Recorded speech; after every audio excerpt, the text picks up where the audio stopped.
Hey guys, it's Danny and I am back popping in sharing another Facebook Live. This will be my last recipe of the year, so I wanted to make sure that you guys had it. It is a butternut squash and quinoa frittata that I am planning on making for Christmas breakfast and would be beautiful on any holiday table. So give it a try. Let me know what you think down in the comments below. Enjoy.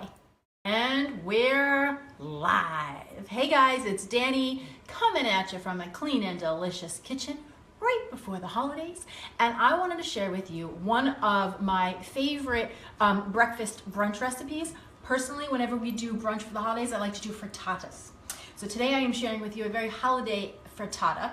It's a butternut squash and quinoa frittata. It has a little bit of fresh rosemary, a little kiss of nutmeg, and some blue cheese. So we're gonna chat about all the ingredients as we go. But the beautiful thing about frittatas is they're easy, they're great for a crowd, you can make them ahead, and you are getting, high quality protein in your eggs or your egg whites, and then you can put in there basically anything you want. So I love to pack them with some vegetables and grains and call it a holiday breakfast morning. So as always, as you guys tune in, please come down to the comments below, say hello. I'm gonna pull up my page right now so I can see all of us and see who's cooking along with me. We have Haley from Chicago, Rachel from New Jersey. Merry Christmas, Rachel. Hey, Nikki. Tiffany from Kentucky. Amanda. Hi, guys. Cindy from Seattle. Thank you for tuning in and letting me know where you're watching from and who's watching, because that makes it super fun. So let's talk frittata. So basically all frittata is like a quiche without the crust. And it's quite a bit lighter as well. So I'm doing the butternut squash. It has onions and quinoa, a little blue cheese, and rosemary. So the first thing we're gonna do is we're gonna jump over to the stove and start cooking up the vegetables, and then I'll show you what we do with the eggs, because the veggies have to cook for a little bit. As a matter of fact, let me get out a cover for them. Okay. So I have a 10-inch skillet that I'm gonna heat up over a medium heat. Now you could do a 10 or a 12-inch skillet, guys, okay? And it doesn't have to be, I have a before and after, so I have a finished product for you guys. The first one I made is over here. This is what your frittata is gonna look like when it's done. It's a little bit of black pepper and a little bit of rainbow quinoa that you're seeing speckled all over the top. I love using the cast iron skillet, but I only have one. So I did one in the cast iron skillet, and then I'm gonna demonstrate the other one in a simple, hard anodized non-stick skillet. So either skillet will work, 10 to 12 inches. I'm going with a 10. Then the first thing you're gonna do is get a little bit of oil into your pan. You're gonna wanna use about a tablespoon. This is like a heaping teaspoon. And then if I have to, I'll add a little more later. Because you don't want, everything's gonna happen in this one pan, so we don't want anything to stick. First thing that's gonna go in there are my onions. So I've got one chopped onion. And you guys know this trick? So whenever you're doing some home cooking, you always know that your pan is ready for whatever it is you're gonna be sauteing. You just take one piece of it and then go to the pan. Ready, babe? You put it in there and see how it's just sitting like still in the pan? That means the oil is not hot enough. There, this guy's starting to come to life. So you want, as soon as your veggies or whatever is going in that pan first, you want it to start to sizzle, because that sizzle is what lets you know that your pan is ready for you. So okay, now that they're dancing around the pan, I'm gonna add in my onions. Onions and a kiss of salt. I like to salt my onions right away because it gives them a head start, helps to pull out the liquid, and it helps to layer the flavors as we go. So I'm just gonna let these go for a couple minutes. Really, I just wanna get the raw edge off of them. And while I stir them, I'm gonna see what you all are saying down in the comments below. Is it snowing? Haley, it is not snowing here. Actually, it's like sunny and 45 degrees, which is very warm for us this time of year. Supriya from Glenrock, what up, lady? Jenna from New Hampshire, thanks for joining. Tammy from Montreal. Deborah, Merry Christmas to you too. Lisa Rudd, I see that you joined us. Okay guys, Denmark, Florida. We got, people representing from all areas. Okay guys. So once you get the onions going, I kind of speed everything up for our Facebook Live, but if you were really gonna take your time with this, I would let those onions go for like 5 or 8 minutes, because what you wanna do is let them become translucent And even if you get a little color on them, because that's gonna make them even sweeter, which is gonna like bring a deeper level of flavor to the frittata. So once you've got that in the pan, then the next thing that I'm gonna add to my pan is 3 cups of diced up butternut squash. Now you can go one of 2 ways, guys. You can get a butternut squash, peel it, seed it, dice it up yourself, or you can go to the store, buy the pre-cut butternut squash, and then just cut it into smaller pieces. So either one is gonna get you to the end game here. It's time or money, right? If you buy it pre-prepped, you're gonna have to do a little extra money. If you do it yourself, save some money, a little extra time. And of course, from a freshness standpoint, everything's always most delicious when you do it yourself, but busy time of year, busy people. Okay, next thing that's going into my pan, we're gonna do a little bit, I don't know. I'm gonna move everything over here, guys. Okay, boom to the boom. And this, that's all we need. Okay, so to season this, I'm doing a little bit of fresh nutmeg. I don't know if you guys remember this from the, this guy's gotta get started. When they're really new, their hearts, there it goes. See it in the pan? I don't know if you remember from my Brussels sprouts video, but I love adding nutmeg this time of year to vegetable dishes because it really gives it that extra kind of, what is that flavor? It's nutty, it has a nice little depth of flavor to it. So I'm a big fan. Plus, to me, nutmeg tastes very holiday, so I like adding it. Then we're gonna do a little bit of fresh chopped rosemary, okay? So this is going, you could also do a sage, you can do a little thyme, but I like the rosemary and the butternut squash combo. So it's about about a teaspoon of fresh chopped rosemary. Okay, then we're gonna do a little salt and pepper, right? Layering as we go. And we're gonna toss this all around in the pan. I want everything to have a nice light coating from the coconut oil, and I want the onions and the squash to be mixed together just so everything is incorporated. And then what we're gonna do is I'm gonna add a splash of water to this, and I'm gonna kind of speed up the cooking by steaming it, okay? So what I do is you add a little bit of water into the pan, and I'm gonna pop on a lid, and we're gonna let this go for like 5 minutes or so. Really what we're looking is for that squash to become fork tender. So let me put a timer on so I don't forget. Okay, and then let's do the eggs over here. Do you have a second to say some hi to some people? Of course, always have a second, always have a second. Valerie, Merry Christmas to you as well. Can fresh herbs replace with dry herbs? Yes, whenever you're doing fresh herbs to dry herbs, you always, whatever you do fresh, you're gonna do a third. Okay, so let's put it this way. A tablespoon of fresh rosemary, you would use a teaspoon of dried. So it's 3 to 1. Okay, you're gonna use less dried because it's more concentrated flavor. So I only used about a teaspoon of fresh rosemary, so you would only need like a quarter of a teaspoon of dried rosemary. You know, maybe even a little bit more, but you don't need a lot. Kate, what a neat little grater. I know, Kate, I agree, that grater, I love it for my, it's only really just for my nutmeg. I'm very committed to nutmeg, so it's got its own grater in my house. What kind of pans do you recommend? Okay, let's get started on the eggs and I'll answer this, okay? Okay guys, so in total we need 8 eggs. When I do eggs and frittatas, I'm a big fan of cutting the eggs in the egg whites. Which reminds me, I didn't get my egg whites out of the fridge. Okay. So what I'm gonna do for this recipe is 5 whole eggs and then 6 egg whites, which is about a half a cup plus 2 tablespoons of whites. Now, just for the record, if you're not into egg whites, just do 8 whole eggs. On the flip side, you could turn the whole thing into egg whites, right? You just double the amount of eggs, so you need 16 egg whites. Okay, so the reason I like to do this is I just think I like the flavor, it makes it a little bit lighter, and then when I'm adding the cheese, I feel like it creates a nice balance. Okay, the other thing I want to note are these gorgeous eggs. Now, in the last couple videos I did, we partnered with ButcherBox, and I've been talking about grass-fed meats and pastured meats. Well, these are from the grocery store, but it's a pastured egg. Guys, if you've never bought pastured eggs before, you really have got to note the difference in the color of the yolk. when the chickens are eating their natural diet, you know, of grass and bugs, the color of the egg yolk is so rich and so vibrant, and it's so creamy. So if you've never experimented with it, let's just put the health benefits aside for a second. Insanely delicious. So we've got 5 eggs, and now I'm putting in 6 egg whites. So it's a total of 8 eggs. And then we're gonna first let's add half a cup of milk. Any kind of milk you like works. I'm using a 2% grass-fed milk. I'm big on that. I'm big on the organic and the grass-fed and the pastured when it comes to meat and dairy.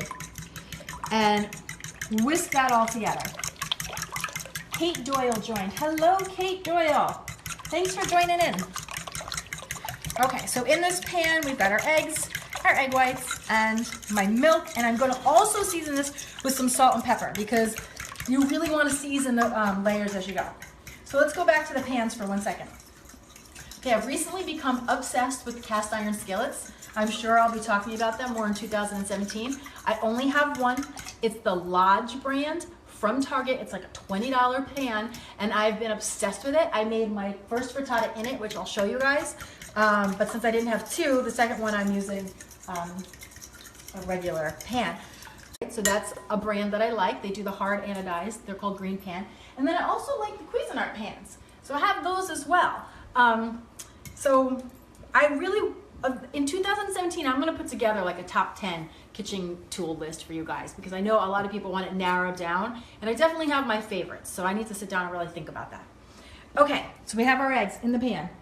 What else has to happen? See, this is really all we have to do. And I cooked ahead. It's called rainbow quinoa. I mean, it's really just red and ivory quinoa mixed together. The seeds are mixed together in one bag, so you get the combination of the colors. When you're cooking quinoa, you're gonna go 2 to 1. So it's 1 part quinoa, 2 parts water. You cook it just like you would rice. You put everything in the pan, bring it up to a boil, pop on a lid, reduce it down to a simmer, boom. As soon as this little, what do they call this thing? See this little, do you see these little squigglies? The germ, I think that's the germ. Once it pops and you see it kind of hugging the quinoa, that's usually how you know your quinoa is done. Okay, so let's take it back over to the stove. Guys, are any of you guys cooking for Christmas morning or for Hanukkah? Anybody doing breakfast or dinner? If so, come on down to the comments below and let me know what you're making. Okay, let's take a look-see. I'm gonna turn the heat down. Move it around the pan. Okay, this is looking good. This looks really good, actually. And how good does it smell, cameraman? Good, really good. What he means to say is amazing. Okay, let's see. I'm gonna just test it. Perfect. Hot, but perfect. So what you want it to be, guys, is basically fork tender, but not super soft because it's still gonna continue to cook in the pan and in the oven. Okay, so here we've got that. What I do next is I take that quinoa, I'm gonna sprinkle the quinoa into the pan, and then again, we're gonna mix everything together. Okay, so now we've got onions, we have quinoa, we have the butternut squash. If you really wanted to get crazy, you could do like a little kale, but less is more, less is more. Okay. And the other thing you could do if you didn't have butternut squash, you could use the sweet potatoes. That would be really good too. So once you've got everything in the pan like I do here and it's evenly distributed, then you're ready for your eggs. So you flatten it down to make it like a little pie. Right, so I just kind of mush it all down. You just kind of flatten it, just make sure it's even. It's all gonna move around once the eggs get poured in there too. But this is a really good, as you can see, it has a lot of filling into it. It's gonna be very hearty and delicious. So then I take that egg combination, I'm gonna pour it right over the top. Oh, hello, beautiful. You look delicious. And this is how we finish it off. Give it a little wiggly. Make sure everybody's moving along in there.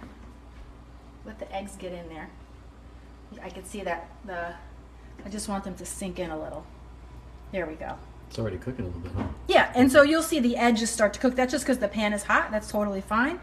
And then the last thing I add is fresh crumbled blue cheese. Butternut squash, rosemary, and blue cheese, they really like each other, and my mouth really likes the three of them. So I like to finish it with a little blue cheese over the top. If you don't want to do any cheese, you could totally skip this. You could also do like a Parmesan cheese. You could do a Gorgonzola cheese. So it's not like it has to be the blue cheese. I just love this combination. The other thing I love about blue cheese is that a little goes a long way. So I'm only going to add about a quarter cup over the top of this. And it's got such strong, rich flavor that you don't need a ton of it. My last tip when it comes to cheese. Okay guys, so you know you can go to the store and you can buy like feta cheese crumbles or blue cheese crumbles in those containers. If and when possible, do not buy the pre-crumbles. Always buy it in a block like this, because this is just pure cheese. It doesn't have any fillers or any anti-caking agents. So much better flavor, so much creamier. You get much more for your money and for your mouth when you buy it this way. So when possible, try to avoid the pre-crumbles. Buy it like this and just crumble it yourself. And then what I do is I just crumble it right over the top. And don't go too small with your crumbles, because A, it's beautiful when they're big, and B, it's delicious. Okay, so that is that. Now, what I'm gonna do from here, no lid, you don't wanna put a lid on it. The whole thing goes into a 400 degree oven for 15 to 20 minutes. Basically, you just want it to be set through the middle, okay? So that's that. My oven's not on yet, so I'm not gonna do it. But when it's done, here's what's gonna happen. Let's go back to the island. Okay. Dun, dun, dun. The most beautiful thing happens. This isn't hot anymore. Okay. Voila-lita. Can you see this gorgeousness? And you can see how it pulls away. Can you see how it pulls away? This is cooled down. How it pulled away from the pan. So that's a good thing, because you know it's ready to cut and it'll come out pretty easily. Morgan, you absolutely can use feta. Jenna says she has the same cast iron pan. Love it, except for the fact that every time I make eggs in it, it sticks to the bottom, making it really nearly impossible to flip. Jenna, let me ask you, what kind of eggs are you making? Are you just like making scrambled eggs and over easy eggs? Because honestly speaking, I don't use this pan to do eggs like that. So tell me what kind of eggs you're making. I think when you're, I'm just gonna chat about eggs. I think when you're making eggs, usually the best kind of pan to use is a pan like this, a little bit smaller.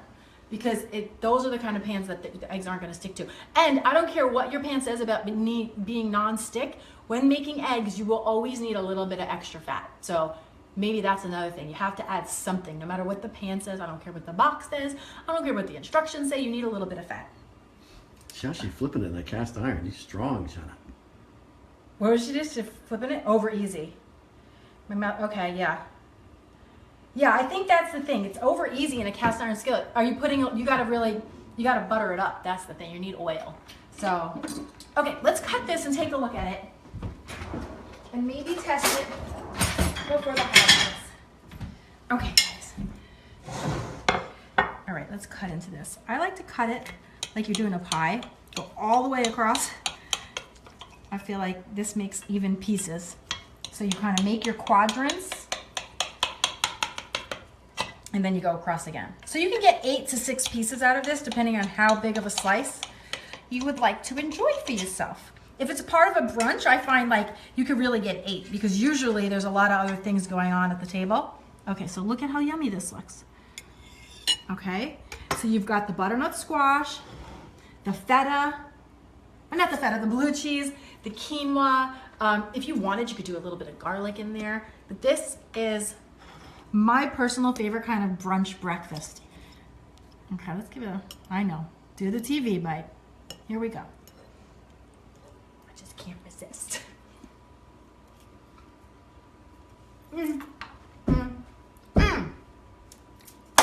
It's the rosemary with the butternut squash. The quinoa, really all the quinoa does is it adds like this great texture. It's like a little bite and a little pop to it. Guys, I'm telling you, this make a beautiful addition to any holiday table. And if presentation is your thing, I say go with the cast iron skillet, because it really looks, doesn't it look beautiful in the cast iron skillet? It looks so rustic and homemade. Okay, Morgan, thank you for jumping on live when you have a chance. You're on holiday break, no teaching kiddos today. Aw, and thank you for teaching kiddos. Anybody, any teacher in this world, thank you. I know. I got little ones. I go in their classrooms sometimes. You teachers are amazing.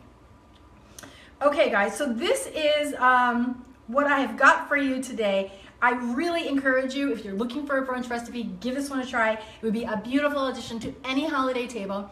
If we do not chat or connect before this holiday weekend, I wish you all the happiest of holidays, whatever it is that you celebrate. I'm super excited for what's to come in 2017, and I look forward to the new year, but not before I enjoy the holidays. So thanks for tuning in. I will see you back here soon. You'll answer questions.